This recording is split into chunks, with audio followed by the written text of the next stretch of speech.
أعوذ بالله من الشيطان اللعين الرجيم. بسم الله الرحمن الرحيم. الحمد لله الذي لم يتخذ ولدا ولم يكن له شريك في الملك ولم يكن له ولي من الذل وكبره تكبيرا.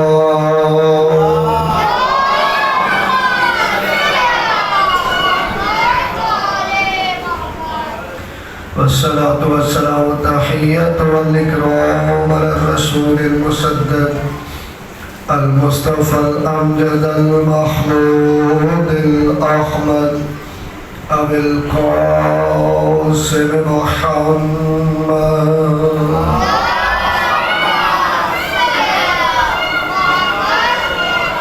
وأهل بيته الطيبين الطاهرين المعصومين المنتخبين المنتجبين المطهرين الذين أذهب الله عنهم الرجس وطهرهم تطهيرا.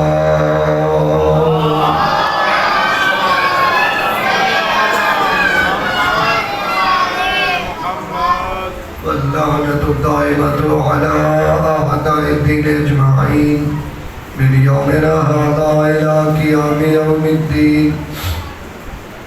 أما بعد فقد قال الحكيم بسم الله الرحمن الرحيم.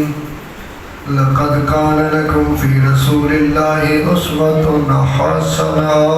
بلند صلوات.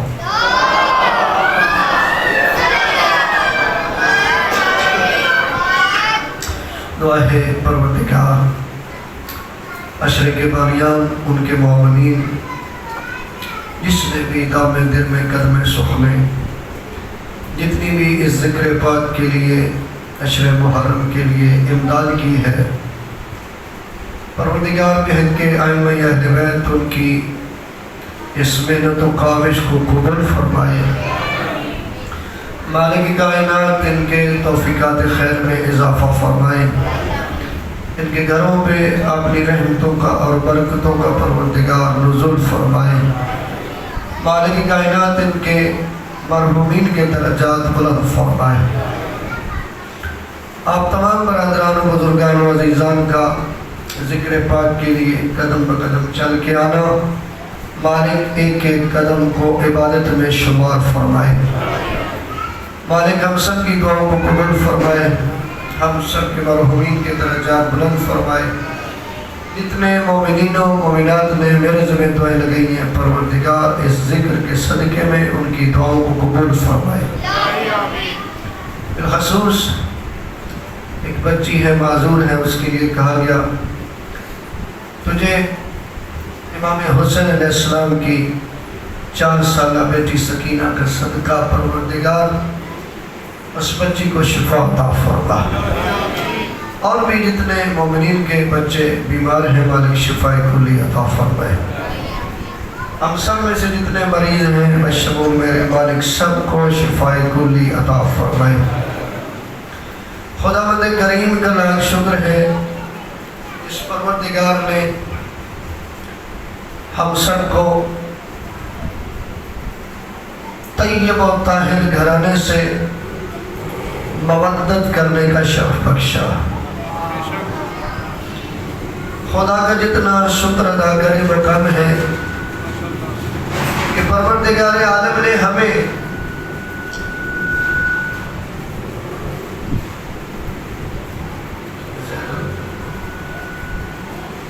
درود پڑھیے گا بلند آواز سے.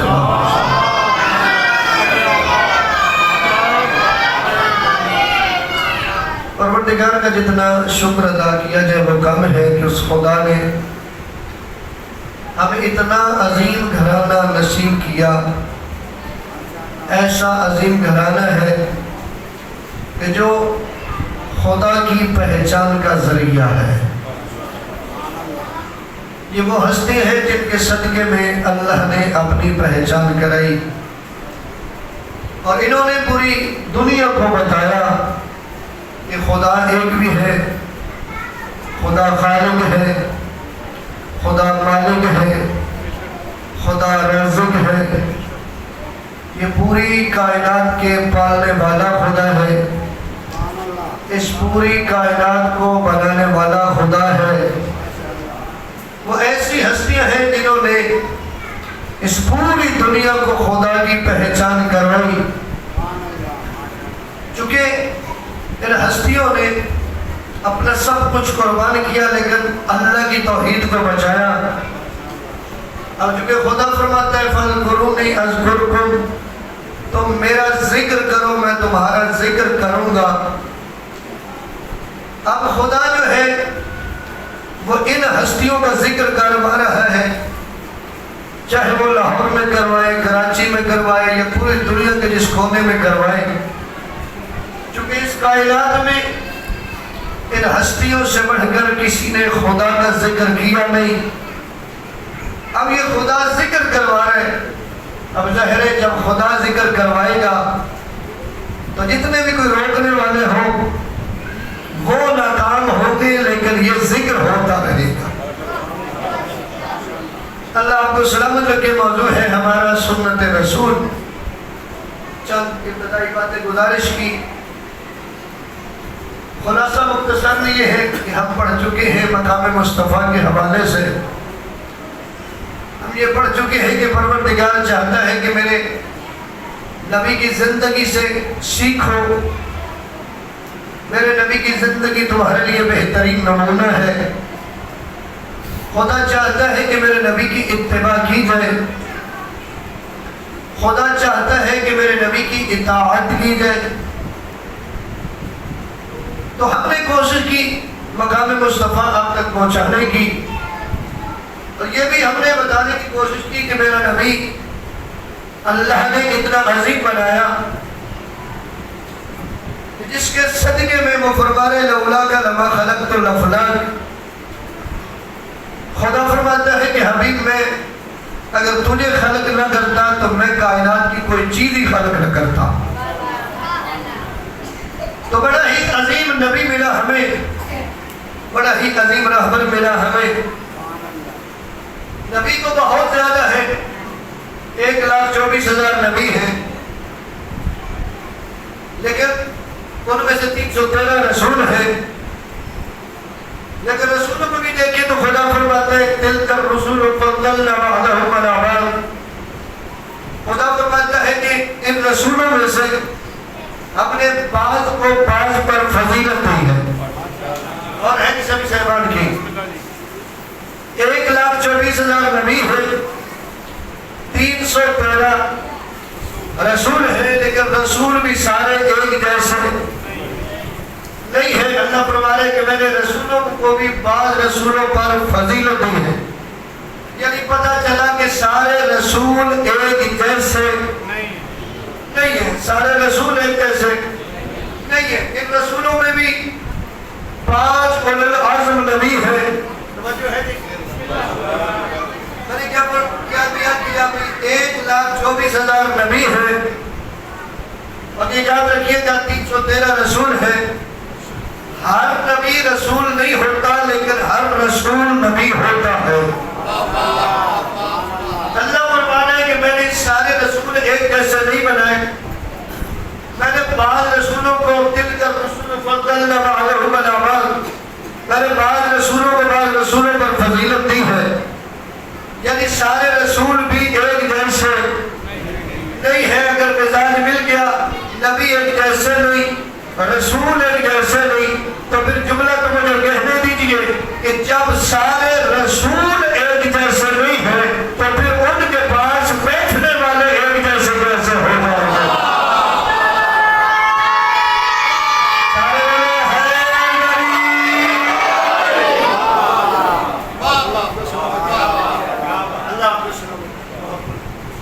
جب سارے رسول ایک جیسے نہیں، نبی ایک جیسے نہیں، قرآن کی آیت سنا رہے ہو، 30واں پارہ شروع یہاں سے ہوتا ہے تِلْكَ الرُّسُلُ فَضَّلْنَا بَعْضَهُمْ عَلَىٰ بَعْضٍ، خدا فرماتا ہے کہ ان رسولوں میں سے بعض رسولوں کو بعض پر ہم نے فضیلت دی۔ مقصد یہ ہے بعض رسولوں کو بعض پر ہم نے فضیلتی یعنی افضل قرار دیا. 313 رسول ہیں اور ان 313 رسولوں میں سے 5 اولو العزم نبی ہیں. اور ہے نہیں حضرت نوح علیہ السلام، یہ درس ہے نا، درس حسین ہے. حضرت نوح علیہ السلام، حضرت ابراہیم علیہ السلام، حضرت موسیٰ علیہ السلام، حضرت عیسیٰ علیہ السلام اور ہمارے نبی اعظم. لیکن یاد رکھیے گا، میں پھر گزارش کر رہا ہوں، 1,24,000 نبی ہیں. نبیوں میں 313 رسول ہیں. سارے رسول بھی ایک جیسے نہیں، ہر نبی رسول نہیں ہوتا لیکن ہر رسول نبی ہوتا ہے. اسی 313 رسولوں میں سے 5 اولو العزم نبی ہیں، 5 اولو العزم رسول ہیں، صاحب کلمہ ہیں. لیکن یاد رکھیے گا ان 5 اولو العزم میں سے بھی ہمارا نبی سب سے افضل ہے.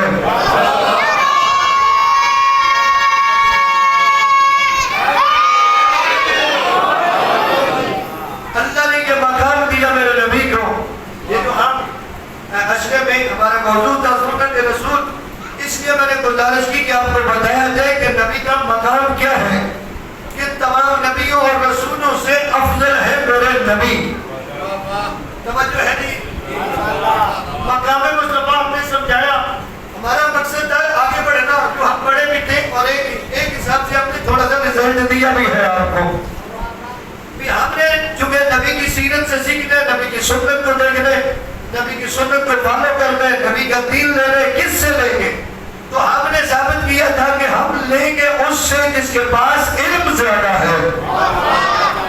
اور ہم نے دیکھا قرآن کی روح سے بھی، احادیث کی روح سے بھی، کہ اللہ کی اس کائنات میں کہ اللہ نے جتنا نبی کے بعد علی کو علم دیا ہے اتنا کسی کے پاس علم نہیں ہے. اور اللہ کا قرآن کہہ رہا ہے کہ جو عالم ہے وہ افضل ہے، جس کے پاس علم نہیں ہے وہ مفضول ہے. هل يستوي الذين يعلمون والذين لا يعلمون؟ کیا وہ لوگ جو جاننے والے ہیں یعنی علم والے ہیں وہ برابر ہیں اور جو نہیں جانتے؟ یعنی مقصد یہ ہے کہ جب میں نے عالم اور جاہل کو برابر بنایا نہیں ہے، تم مانتے کہ اللہ زمینوں کو جھنجھوڑ رہے، اور فرمانے کہ میں نے ان کو برابر ہی نہیں بنایا، یعنی عالم افضل ہے. اور ہم نے علی سے لے کر مہدی تک جتنے امام مانے ہیں، میرا چیلنج ہے اس پوری کائنات کو کسی ایک امام کو دیکھ لے اور اس کے دور میں جتنے لوگ ہیں کوئی ایک بندہ دکھا دے کہ جو علم میں علم سے افضل ہو.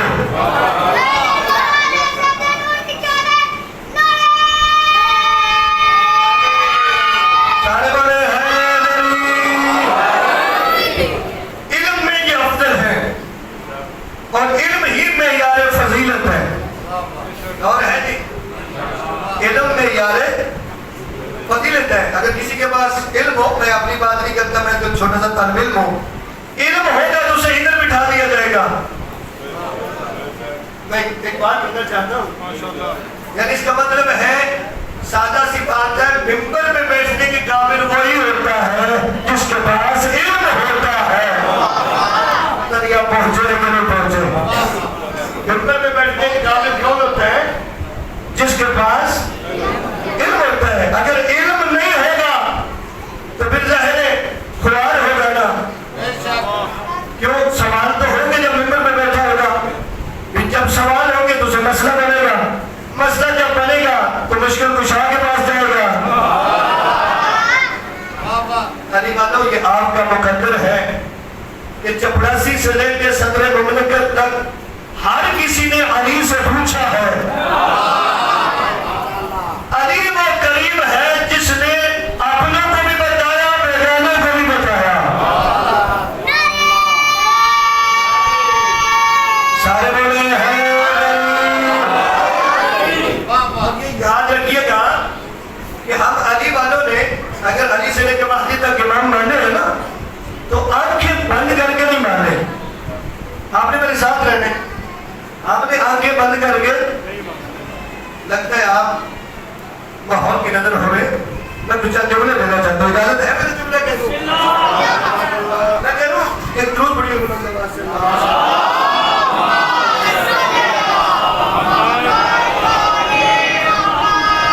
میں کہہ رہا ہوں ہم نے جو امام مانے ہیں آنکھیں بند کر کے نہیں مانے, کچھ دیکھا ہے. اگر آپ مزاج آپ کا مل جائے تو ایک جملہ کہنا چاہوں بھائی ہمارے ہاں تو ہر چیز کا ایک معیار ہے. اب تو خدا کو بھی مانتے ہیں تو معیار میں پورا اترے تو مانتے ہیں. اگر بڑے بڑوں نے خدائی دعوے کیا ہم نے نہیں مانا. ہم تو نبی کو بھی مانتے ہیں معیار میں پورا اترے تو مانتے ہیں مگر نہیں مانتے. بدلنا بڑے لوگوں نے نبوت کے دعوے کیے. اور ایسے ہی ہم نبی کے بعد اگر کسی کو امام مانتے ہیں اس کا بھی کیا ہے معیار ہے. بلکہ اگر میں اور آگے بڑھوں بھائی ہم علی والوں کا تو اتنا معیار ہے کہ اگر ہم نے کسی 10 15 20 گھروں کی مسجد بنائی ہو نا اس میں اگر ہم نے کوئی پیش نماز رکھنا ہونا اور کیجیے گا اگر ہم نے پیش نماز بھی رکھنا ہو تو اس کی بھی کچھ شرائط رکھی ہے ہم نے. اگر وہ شرائط ہوگی تو ہم اس کے پیچھے نماز پڑھیں گے. اگر وہ شرائط نہیں ہے تو ہم اس کے پیچھے نماز نہیں پڑھتے. بھائی جو نہیں بول سکے مجھے صرف ایک بات کا جواب دے دیں کہ مثلا ایک پیش نماز آگے کھڑے پیچھے 10 20 یا 15 20 بندے کھڑے ہیں اور وہ نماز پڑھ رہی ہے اور پیش نماز دیکھے جن کو میں نماز پڑھا رہا ہوں میں دیکھ رہا ہوں یہ تو سارے کلین شیو ہیں ان کی تو داڑھی نہیں ہے تو دوسرے دن وہ بھی کلین شیو کروا کے آ جائے. بھائی یہ جو میرے پیچھے پڑھ رہے ہیں ان کی بھی داڑھی نہیں ہے تو میں بھی نہیں رکھتا تو وہی کلین شیو والے پکڑ کے پیچھے کر دیں گے. کیوں کریں گے؟ وہ کہیں گے کہ کم از کم ہم تو گنہگار ہیں آگے کھڑے ہونے والا تو نہ ہوگا. میں کچھ کہنا چاہتا ہوں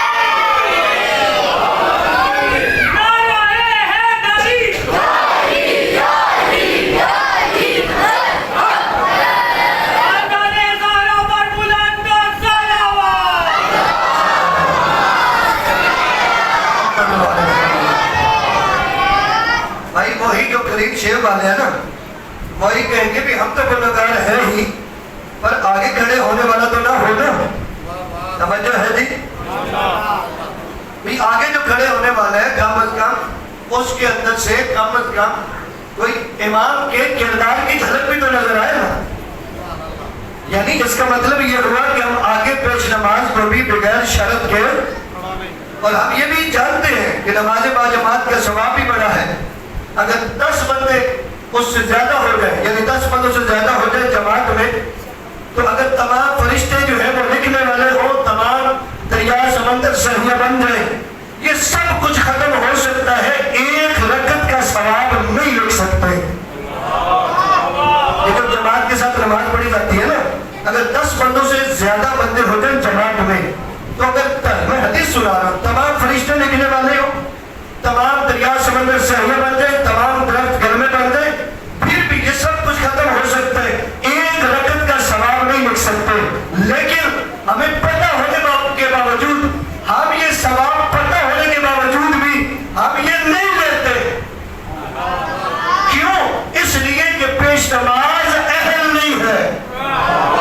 اہل ہوگا تو یہ ثواب ملے گا اگر اہل نہیں ہوگا تو ایک رکعت بھی شمار نہیں ہوگی. تو اب آپ میرے ساتھ مزاج ملے میں جملہ کے ساتھ بھائی جو قوم ایک 10 15 20 گھروں کی مسجد کے پیش نماز کو بھی اہلیت پہ رکھتی ہے یہ شرائط پہ رکھتی ہے اگر شرائط نہ ہو تو اسے آگے بھی کھڑے ہونے دیتی اسے مسلح پہ کھڑے نہیں ہونے دیتی. تو مجھے اتنا بتا دے کہ غیر شرائط والے کو وہ قوم نبی کے مسلح پہ کیسے آنے دے گی؟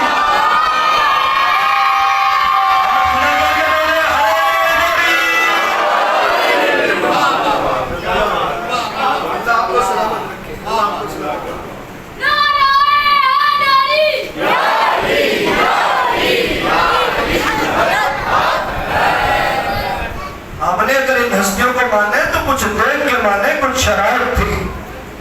کیا تھی جناب؟ اگر نبی افضل ہے نا تو نبی کے بعد یہ ہستیاں افضل ہیں. اس اس لیے ہم نے نبی کی سنت ان سے لی, اس لیے ہم نے نبی کا دین ان سے لیا. نبی اعظم کی بڑی پیاری حدیث کہ نبی اعظم فرماتے ہیں کہ یا علی, اللہ نے مجھے 3 ایسی فضیلتیں دی ہیں کہ جن میں تو میرے ساتھ برابر کا شریک ہے. کوئی سننا چاہتے ہیں نا؟ یا علی, اللہ نے مجھے کتنی فضیلتیں دی ہیں؟ 3 ایسی فضیلتیں دی ہیں جن میں تو میرے ساتھ شریک ہے. سنے گی نہیں؟ نبی فرماتے ہیں پہلی فضیلت کہ اللہ نے مجھے کوثر کا مالک بنایا ہے. اب اگر جو امام حسین علیہ السلام کی سبیل سے پیتے ہیں, اگر وہ بھی نہیں سمجھے گے اس سبیل کو, تو پھر میں اس کو کیسے سمجھاؤں گا جو سبیل کے منکر ہے. لیکن ایک بات یاد رکھیے گا کہ جو آج سبیل کا منکر ہے, ملنا اسے وہاں بھی نہیں ہے. اور ہے جی بھائی, بات یہ ہے کہ نبی فرماتے ہیں کہ میں کوثر کا مالک ہوں. میں کس کا مالک ہوں؟ بھائی بروز محشر ایک کوثر ہوگا نا, پیاس لگی ہوگی, وہاں پانی ملے گا, بڑا لذیذ ہوگا, بڑا میٹھا ہوگا. ایسے ہے نبی فرماتے ہیں اس کوثر کا مالک میں ہوں. وہ فضیلت بتا دوں جو نبی فرماتے ہیں یا علی تو میرے ساتھ شریک ہے. نبی فرماتے ہیں اس کوثر کا مالک میں ہوں, پلانے والا علی تو ہے. پلانے والا کون ہے؟ علی تو ہے. دوسری فضیلت نبی فرماتے ہیں کہ یا علی, لواء الحمد کا مالک میں ہوں. لواء الحمد کا مالک میں ہوں. اب آپ کو سمجھایا جائے لواء الحمد کیا ہوتا ہے. جو کہ علم اٹھانے والے لوگ ہیں, وہاں بروز محشر ایک علم ہوگا. تو میں بالکل دعویٰ کر دوں جو آج علم سے پریشان ہے وہاں بھی علم دیکھنے کو ملے گا. لیکن وہاں گرمی بڑی ہوگی, وہ اتنا بڑا علم ہوگا کہ چھاؤں اسے ملے گی کہ جو اس علم کے نیچے آ جائے گا, اس علم کے نیچے آ جائے گا. نبی فرماتے کہ لواء الحمد, اس کا نام کیا ہے؟ لواء الحمد. لواء الحمد کا مالک نبی فرماتے میں ہوں. میں لواء الحمد کا مالک ہوں. یا علی تو اس لواء الحمد کا اٹھانے والا ہے.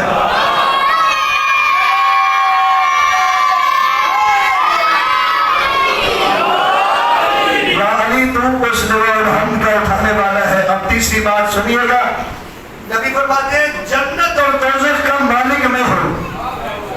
کس کا جی؟ جنت اور دوزخ کا مالک میں ہوں. نبی فرماتے ہیں جنت اور دوزخ کا مالک میں ہوں. لیکن یا علی قسیم النار والجنہ تو ہے. جنت اور دوزخ تقسیم کرنے والا تو ہے. ایک بڑا پیارا جملہ کہا تھا کہ کہنے سنت عالم دین میں, اس نے کہا تھا علی سے دور کتنا جاؤ گے؟ اگر جہنم جانے تو پھر بھی علی کے پاس آنا پڑے گا. اگر جنت جانا تو پھر بھی آنا پڑے گا. کیوں؟ اگر جنت دینی ہے تو وہ بھی علی نے دینی ہے. اگر علی کے بغض میں تجھے جہنم چاہیے دے گا, وہ بھی علی ہی. سارے بولے میرے 8ویں امام چلتے ہوئے آئے تھے نا مامون کے دربار میں. آپ کا یہ دعویٰ ہے کہ ہمارے بابا جو ہے, جج جو ہے, مولا متقیان جو ہے, وہ جنت اور جہنم کے تقسیم کرنے والے ہیں. کوئی دلیل بھی ہے؟ مولا فرماتے ہیں کہاں کون سی؟ فرمایا نبی کی حدیث. کون سی؟ فرمایا حب علی ایمان وبغض علی کفر و نفاق. علی کی محبت ایمان ہے, علی کا بغض کفر اور نفاق ہے. کہا اس سے کیسے ثابت ہوا؟ کہا اس میں جنت اور جہنم میں تقسیم ہوگی. مامون کہتا ہے کیسے؟ کہا قرآن نہیں پڑھا, قرآن میں لکھا ہوا ہے کہ مومن جنت جائے گا, کافر منافق جہنم جائے گا. جنت اور جہنم میں تقسیم ہو گئی.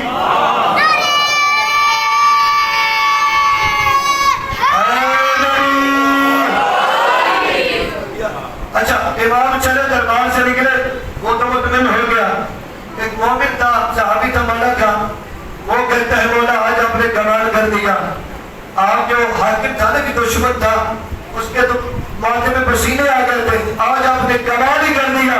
امام فرماتے خاموش, وہ جواب دربار کے لیے تھا, تیرے لیے جواب ہو گئے. کہا کون سا ہمارے لیے جواب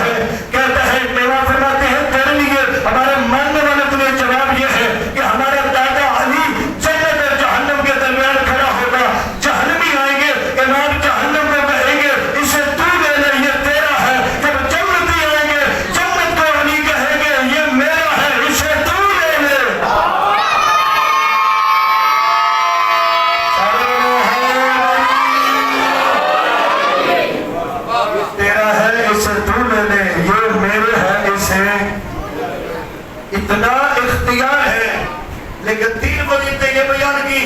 نبی فرماتے ہیں لیکن یا علی 3 فضیلتیں ایسی ہیں تیری کہ جن میں میں بھی شریک نہیں ہوں.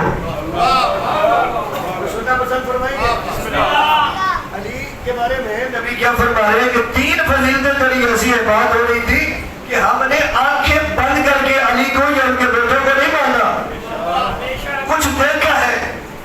نبی فرما رہے ہیں 3 تیری فضیلتیں ایسی ہیں کہ جو مجھے بھی نہیں ملی،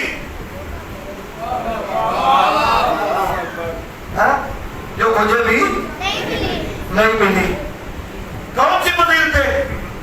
نبی فرماتے ہیں یا علی پہلی فضیلت جو مجھے بھی نہیں ملی اور تجھے ملی ہے کہ اللہ نے تجھے مجھ محمد جیسا سسر عطا کیا ہے. اللہ نے تجھے مجھ محمد جیسا. اچھا یہ حدیث ہے، کسی شیعہ کی لکھی ہوئی حدیث بھی نہیں ہے، نبی کی حدیث ہے نا. یہ حدیث ہے. نبی فرما رہے کہ جیسا سسر تجھے ملا ہے نا ایسا کسی اور کو نہیں ملا. اگر تو نبی کسی اور کے سسر ہوتے نا، پتہ نہیں آپ ہے میرے ساتھ، اگر نبی کسی اور کے سسر ہوتے تو اس کا نام بھی آ جاتا، پھر یہ فضیلت صرف علی کے لیے نہ رہتی. نبی فرما رہے جیسا سسر تجھے ملا ایسا کسی اور کو نہیں ملا. تو پتہ چل گیا کہ رسول کی ایک ہی صدی کا بیٹی تھی. سارے بولے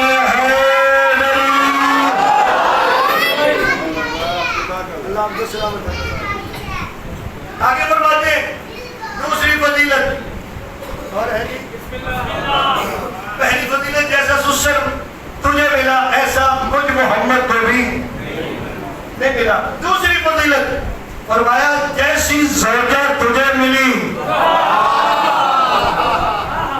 جیسی زوجہ اللہ نے تجھے عطا کی ایسی زوجہ مجھ محمد کو بھی نہیں عطا ہوئی.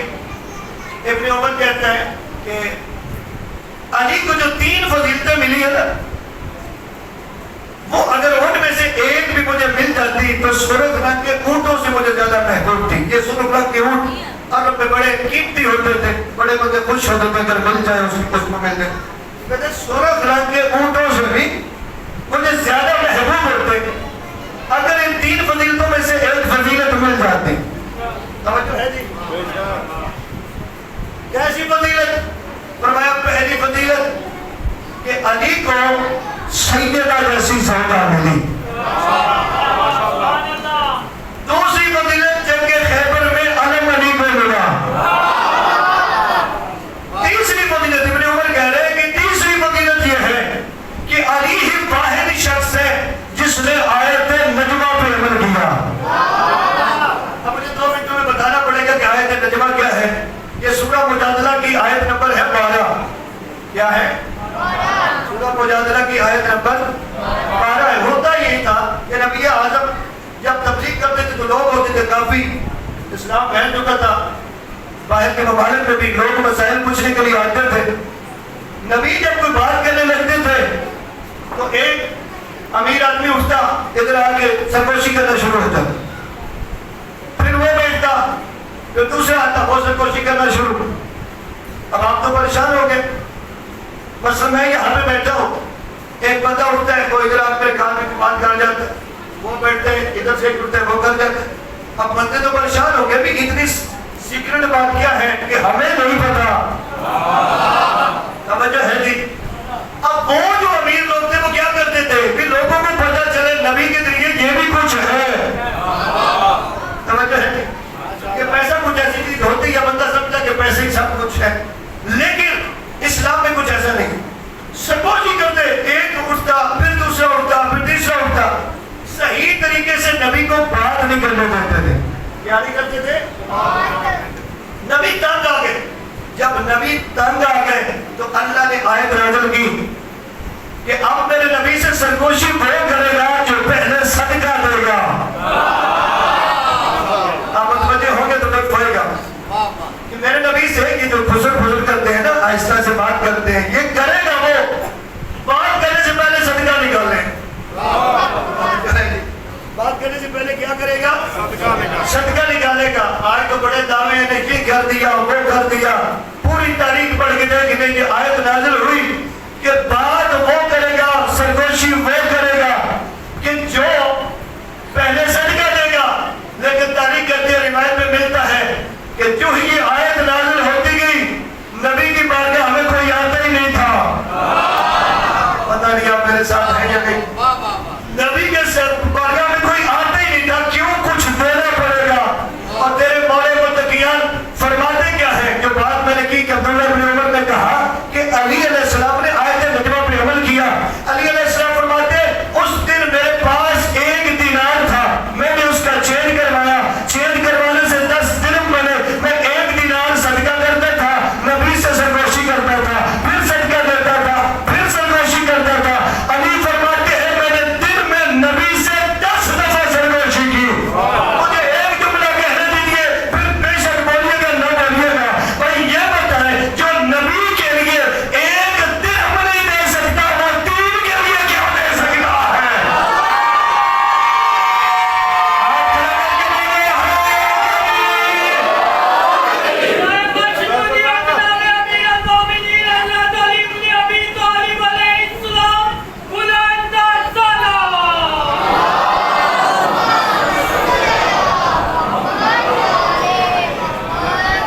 بھائی دین میں تو خرچ ہوتا ہے نا.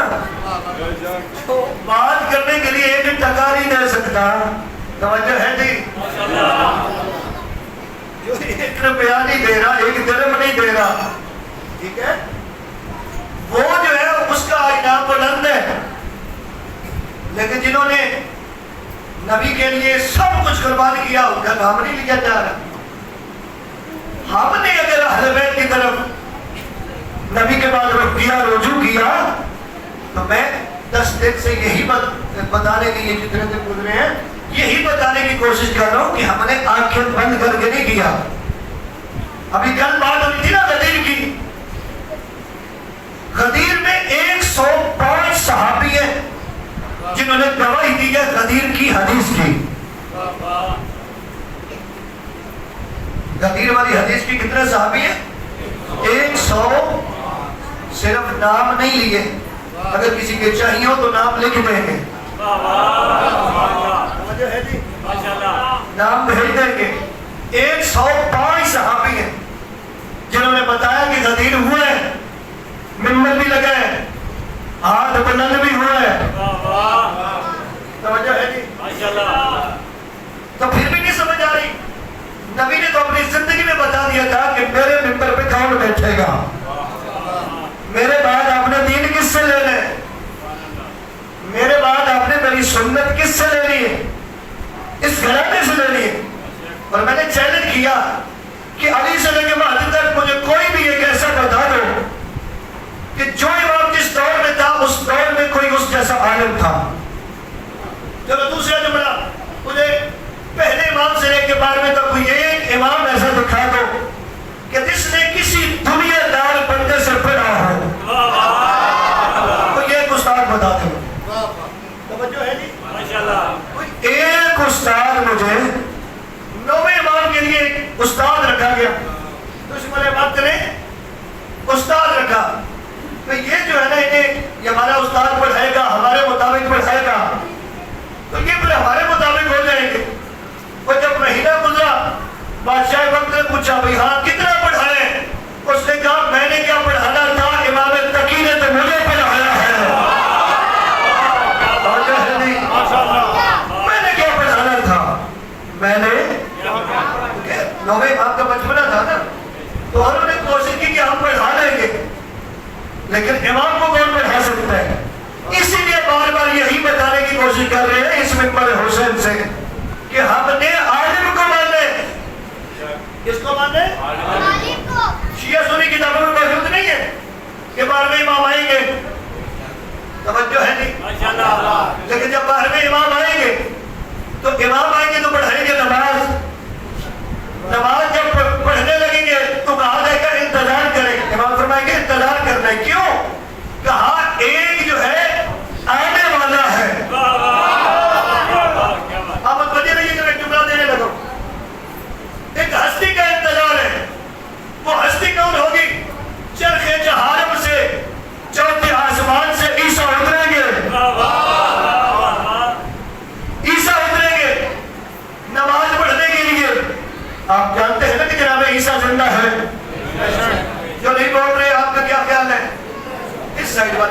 اگلے بور میں پتہ نہیں آج کھانا کھایا کہ نہیں کھایا. اچھا چوتھے آسمان سے حضرت عیسیٰ آئیں گے, میرے امام انتظار کریں گے, نماز کا وقت ہوگا. جب عیسیٰ آ جائیں گے تیرے 12ویں امام, وقت کے امام بیان فرمائیں گے. امام فرمائیں گے جناب عیسیٰ سے کہ آئے نماز پڑھائے. اللہ کرے میں ایک دو جملے دے لوں آپ کو, عبادت تو ہوگی. آئے نماز پڑھائے تو جناب عیسیٰ کہیں گے میں کیسے آپ کے مصلی پہ آ سکتا ہوں, میں کیسے آپ کے مصلی پہ آ سکتا ہوں. اب مجھے یہ بتائیے کہ تاریخ تو کہتی ہے کہ عیسیٰ نہیں پڑھائیں گے, عیسیٰ علیہ السلام 12ویں امام پڑھائیں گے. لیکن آپ ذرا پیچھے چلتے ہیں, مجھے یہ بتائیں کہ 12ویں امام جو ہے وہ 11ویں امام کو جماعت کرا سکتے ہیں؟ نہیں کرا سکتے. کیوں؟ کیونکہ 11ویں افضل ہے. ایسے پیچھے چلتے جائیں, سمجھ آئیے 11ویں جو ہے وہ 12ویں کو کرا سکتے ہیں, 12ویں 11ویں کو. ایسے 11ویں جو ہے وہ 10ویں کو نہیں کروا سکتے, 10ویں 11ویں کو. ایسے پیچھے چلتے ہیں. یہ تو سنا ہوا ہے نا کہ امام حسین علیہ السلام نے دوسرے امام کے پیچھے 9 سال نماز پڑھی. کتنے سال پڑھی ہے؟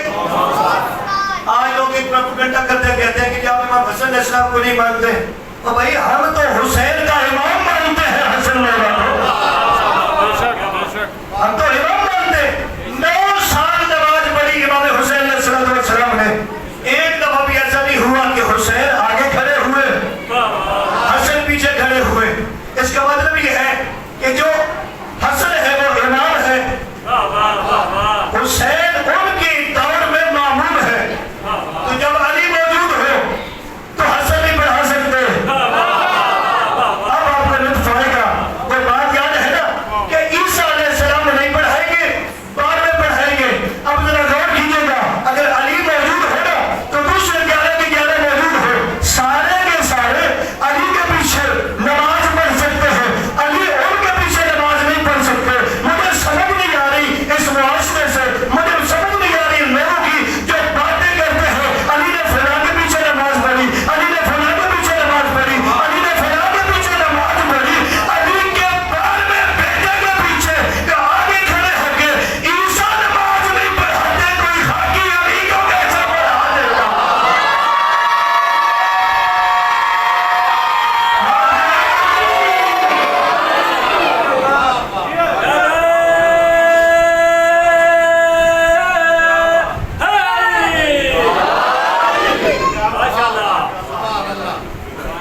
علی کے آخری بیٹے کے آگے کھڑے ہو کے عیسیٰ علیہ السلام نماز نہیں پڑھا رہے. میں نے تاریخی بات کی ہے, توجہ ہے جی. جناب عیسیٰ علی نماز پڑھائیں گے آگے کھڑے ہو کے, تو اور کون ہے جو علی کو پڑھائے؟ علی تو 12ویں کا امام بھی ہے, باپ بھی ہے, امام بھی ہے.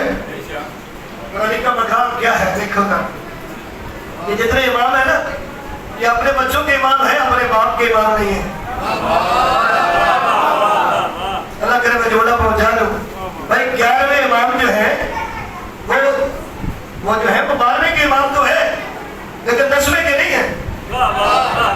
اپنے بچوں کے سارے امام ہیں, لیکن اپنے باپ کے کوئی امام نہیں ہے. اللہ نے تجھے ایسا امام پہلا دیا جس کا نام علی ہے, کہ جو اپنے بچوں کا بھی امام ہے, اپنے باپ کا بھی امام ہے.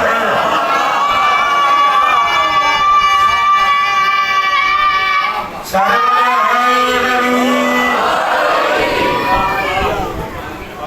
امام سے تو کوئی انکار کر ہی نہیں سکتا. اگر کوئی کہے کہ جی امامت ہمارے سمجھ میں نہیں آتی, توجہ ہے جی. آخری جملہ کہہ دوں, صحت اچھی ہوتی تو کچھ بڑا بہتر بن لیتا. اگر کوئی امامت کے انکار کرے تو قرآن میں 7 دفعہ ذکر ہوا امام کا. کتنی دفعہ؟ 5 دفعہ ائمہ کا ذکر ہوا. ائمہ بھی امام ہی ہوتے ہیں, ذرا بولے 7 اور 5 کتنے ہوتے ہیں؟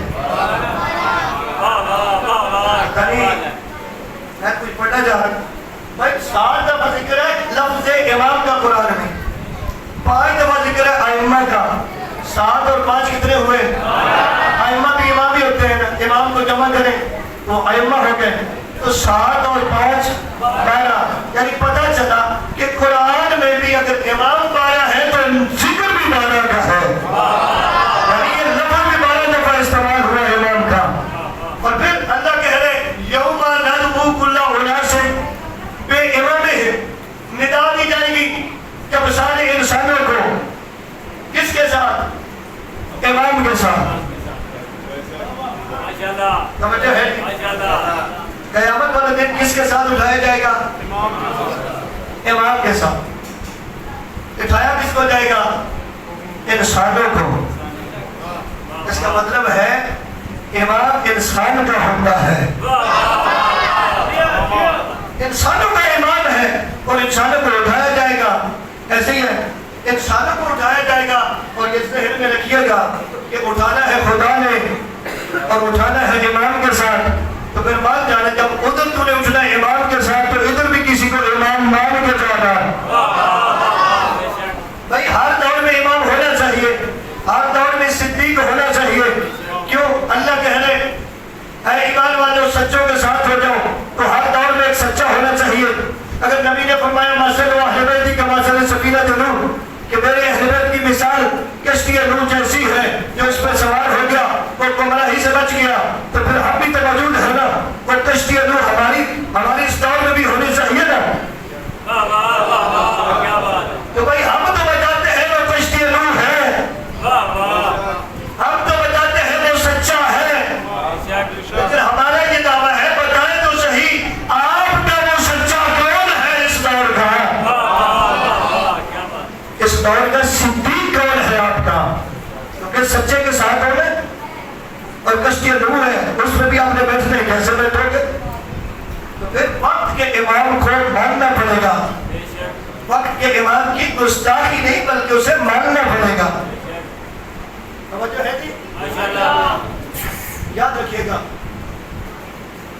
جس ہستی کا علم آئے گا نا, اس ہستی نے بتایا ہے کہ امام کہتے کسے ہیں. سرکار عباس کا بڑا مقام ہے. ہمیں بس صرف 1-2 جگہیں سنا دی جاتی ہیں, بس ختم. جناب عباس جو ہے وہ اپنے دور کے فقیہ ہیں. جناب عباس اپنے دور کے محدث ہیں. ائمہ اہل بیت کے بعد سب سے بڑے عالم کو عباس کہتے ہیں. جناب عباس نے دنیا کو بتایا امام کسے کہتے ہیں. اور میں جو چند منٹ پہلے بات کر رہا تھا کہ ہم علی والوں نے آنکھیں بند کر کے امام نہیں مانتے, ہم ہر ایرے گھرے کو امام نہیں مانتے, ہم اسے مانتے جسے اللہ امام بناتا ہے. میں نے ابھی کہا کہ 12 اماموں کے بعد سب سے افضل شخصیت کا نام عباس ہے. ہم ہر فضیلت سرکار عباس کی مانتے ہیں, لیکن اللہ نے امامت والا منصب نہیں دیا تو ہم امام نہیں مانتے. لیکن اتنا بھی ضرور کہتے ہیں کہ دنیا کے امام جناب عباس کی نالین کے برابر ضرور ہے. اللہ نے عباس کو یہ مقام دیا, وہ مقام و مرتبہ دیا سرکار عباس کو. لیکن امام اللہ نے بنائے ہیں ہماری رہبری کے لیے. لیکن جناب عباس نے بتایا کہ امام کا مقام کیا ہے. کہ جناب عباس بھی کوئی عام ہستی نہیں, باب الحسین کا لقب ملا جناب عباس کو. کیا لقب ملا؟ باب الحسین, یعنی حسین کا دروازہ. حسین کا دروازہ, یعنی جس نے بھی, جیسے کسی نے اگر نبی کے پاس جانا ہو نا تو علی کے دروازے پہ آئے گا, علی کے پاس آئے گا. ایسے ہی اگر کسی نے حسین کے پاس جانا ہو تو پہلے عباس کے پاس آئے گا. شیخ مرتضیٰ انصاری جو تھے نا, انہوں نے جب گئے سرکار عباس کے روضے پہ تو چوکھٹ کو بوسہ دیا.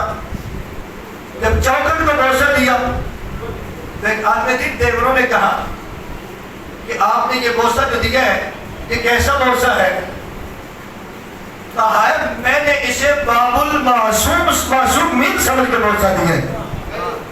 یعنی یہ 14 معصومین کا دروازہ ہے. کہنے والا عام بندہ نہیں ہے. شیخ مرتضی انصاری وہ ہستی ہے کہ جنہیں علم علی نے دیا تھا. جنہیں علم علی نے دیا تھا. اتنے عظیم عالم دین تھے. وہ جناب عباس کی چوکھٹ کا بورسہ دیتے تھے. ایک عراقی تھا, وہ آیا, معذور تھی, نابینا تھی اس کی بچی. آیا مسجد مقدس میں امام رضا کے روضے پہ رکھ کے چلا گیا. آتا تھا, دیکھتا تھا, بچی ٹھیک نہیں ہوتی تھی. ایک دفعہ مجبور ہو گیا, جب 8-10 دن گزر گئے کہ میری بچی جو ہے یہ نابینا ہے, بینا نہیں ہو رہی. ایک دفعہ مجبور ہو کے کہتا ہے کہ مولا تجھے سرکار عباس کا واسطہ, اب میں تنگ آ گیا ہوں, میری بچی جو ہے اسے بینا کر دے. وہ کہتا ہے کہ میں کہہ کے باہر نکلا, یہ شور بلند ہوا کہ لوگوں نے بچی کو اٹھایا ہوا اور اٹھا کے کہتے ہیں کہ معجزہ ہو گیا. کیا معجزہ ہوا؟ کہ اس بچی کو آنکھیں مل گئی ہیں. تو پتہ چلا کہ اگر آپ دعا مانگنا چاہتے ہیں کسی ہستی کو بھی, سرکار عباس کا واسطہ دے, آپ کی دعا قبول ہوتی ہے. کوئی عام ہستی نہیں ہے سرکار عباس. اور پتہ یہ مقام کیوں ملا؟ جناب علی نے شادی اس لیے کی تھی کہ یہ عباس آئے گا تو میرے حسین کا محافظ ہوگا, میرے حسین کی مدد کرے گا. مجھے یہ بتائیں, کیا یہ جناب عباس کو نہیں پتا تھا کہ میرے بابا علی نے میری ماں سے شادی کیوں کی تھی؟ اسی لیے کی تھی نا کہ عباس آئے جو میرے حسین کا محافظ ہو. تو جناب عباس نے یہ جو 32 یا 34 سال دو روایتیں ہیں گزارے, تو یہ حسرت تو تھی نا کہ کب مجھے موقع ملے میں حسین کی مدد کروں. علماء فرماتے ہیں جناب عباس کے اندر یہ حسرت جو ہے وہ بڑھتی رہی. جو ہی 10 محرم کا دن آیا, اب حسرت تو تھی نا مجھے اجازت ملے تو میں حفاظت کروں, لیکن جو ہی اجازت مانگی تو حسین فرماتے ہیں عباس چپ, اجرکم اللہ. بس ایک جملے کہنا چاہتا ہوں, عباس خاموش. ایسے آپ سنتے ہیں کہ جناب عباس نے کہا کیوں عباس کا کوئی جوڑ ہی نہیں ہے, وفا کا نام ہے عباس. جناب عباس نے کبھی امام کے سامنے کیوں نہیں کہا؟ عباس نے دنیا کو بتایا امام کسے کہتے ہیں. عباس کی حسرت تھی نا 32-34 سال کی. عباس نے اپنی خواہش کو امام پہ قربان کر دیا.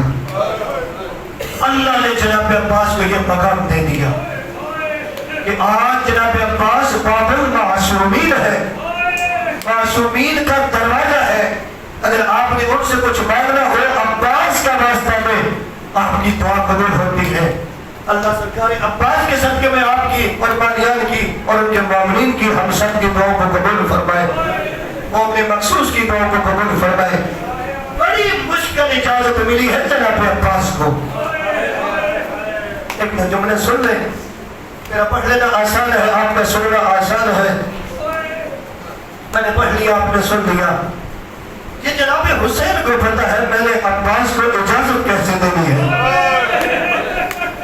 اللہ تعالیٰ میں چند جملے پڑھ لوں. جناب عباس نے دائیں دیکھا, بائیں دیکھا.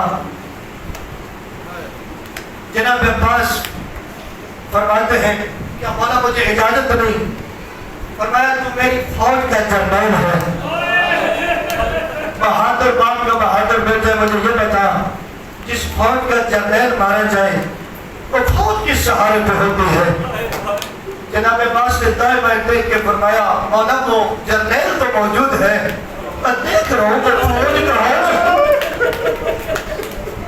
مجھے نہ اکبر نظر آتا ہے, نہ قاسم نظر آتا ہے, نہ عمر محمد نظر آتے ہیں. فوج کہاں گئی؟ بس نظرداروں بڑی مشکل اجازت ملی. آخر میں جب بچوں نے کہا کہ پانی, تو جناب حسین فرماتے ہیں عباس بچوں کے لیے پانی لے ہاتھ دے کر, تیری اجازت تیری بہن زینب کے پاس ہے. چلتے ہوئے علی کی بیٹی کے دروازے پہ آئے. جب اجازت مانگی علی کی بیٹی نے اندر بلایا, عباس نیچے بیٹھ گیا. جناب عباس بیٹھ گئے. کہنے والوں اب میں کیا پڑھوں ہم کے آنسو کے علی کی بیٹی کی آنکھوں میں آنسو تھے. رونے والے جناب علی کی بیٹی جناب زینب عالیہ فرماتی ہے عباس جیسے تو بیٹھا ہے نا اور آیا ہے ایسے ہی نجف کوفے میں بابا کی شاہی تھی. میرے بابا گھر میں آئے مجھے بٹھا لیا. مجھے فرمایا زینب ایک دن آنے والا ہے یہی کوفہ ہوگا. اس کوفہ میں تیرے بال کھلے ہوں گے تیرے ہاتھوں میں رسیاں ہوں گی.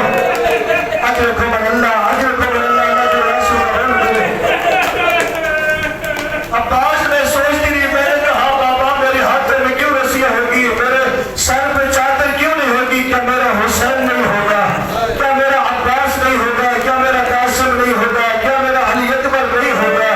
میرے بابا نے مجھے کچھ نہیں بتایا تھا بس روتے رہے تھے. میں بھی سوچتی رہی پتہ نہیں وہ وقت کیسا ہوگا کہ جب میرے سر پہ چادر نہیں ہوگی میرے ہاتھ میں رسیاں ہوگی. سنے کا ٹکڑا علی کی بیٹی رو کے فرماتی عباس اب جب تو اجازت مانگنے آیا ہے نا اب مجھے پتہ چل گیا میرے سر سے چادر بھی اتر جائے گی. میرے ہاتھوں میں رسیاں. شرم نہ کیجیے گا شرم نہ کیجیے گا. اللہ تیرے آنسو قبول کرے اللہ تیرے آنسو قبول کرے.